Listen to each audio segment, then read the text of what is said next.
வந்தாலும் இயேசு உந்தன் முன்னே செல்கிறார்.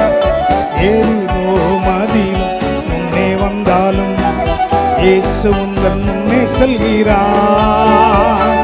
கலங்கிடாதே, திகைத்திடாதே, துதியினால் இடிந்து விடும். நன்றியால் துதிப்பாடு, இயேசுவை உள்ளத்தால் என்றும் பாடு. நல்லவர், வல்லவர், போதுமானவர், வார்த்தையில் உண்மை உள்ளவர். நன்றியால் துதிப்பாடு, இயேசுவை உள்ளத்தால் என்றும் பாடு. லூக்கா 24:11. இவர்களுடைய வார்த்தைகள் அவர்களுக்கு வீண் பேச்சாக தோன்றினதினால் அவர்கள் இவர்களை நம்பவில்லை.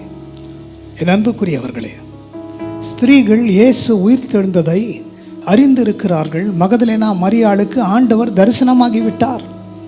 சீஷர்களிடத்தில் ஓடி போய் அதை சொல்லும்போது அவர்களுக்கு இயேசுவின் உயிர்த்தெழுந்த செய்தி அவர்களுக்கு வீண் பேச்சாக தெரிகிறது.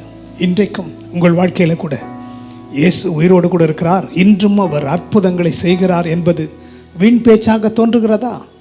இது எப்படி நடக்கும் என்று யோசிக்கிறீர்களா? அப்படி இருந்தால் உங்கள் சிந்தையை மாற்றிக்கொள்ளுங்கள். நேற்றும் இன்றும் என்றும் மாறாத என் ஆண்டவராகிய இயேசு உயிரோடு கூட இருக்கிறார்.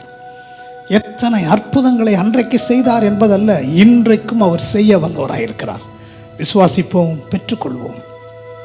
கிருபை நிறைந்த அன்பின் பரலோக பிதாவே, நம்பும் பொழுதுதான் அதிசயங்கள் நடக்கிறது, விசுவாசிக்கும் பொழுதுதான் அற்புதங்கள் நடக்கிறது. உம்முடைய சீஷர்கள் நம்பாததைப் போல நாங்களும் நம்பாமல் இருப்பதில்லை. நீர் ஆவியானவரா என்றென்றும் எங்களோடு கூடவே இருக்கிறீர். வேலை ஸ்தலத்தில் இருக்கிறீர், படிக்கிற பிள்ளைகளோடு இருக்கிறீர், குடும்பத்தோடு கூட இருக்கிறீர், தனிப்பட்ட வாழ்க்கையில் இருக்கிறீர், ஊழியங்களில் இருக்கிறீர். உமக்கே மகிமையை செலுத்துகிறோம். நாங்களுமே நம்புகிறோம், நீர் உயிரோடு கூட இருக்கிறீர். அந்த உயிர்த்தெழுந்த வல்லமை எங்களில் கிரியை செய்யட்டும். உமக்கே மகிமை. இயேசுவின் நாமத்தில் ஜெபிக்கிறோம் நல்ல பிதாவே, ஆமென்.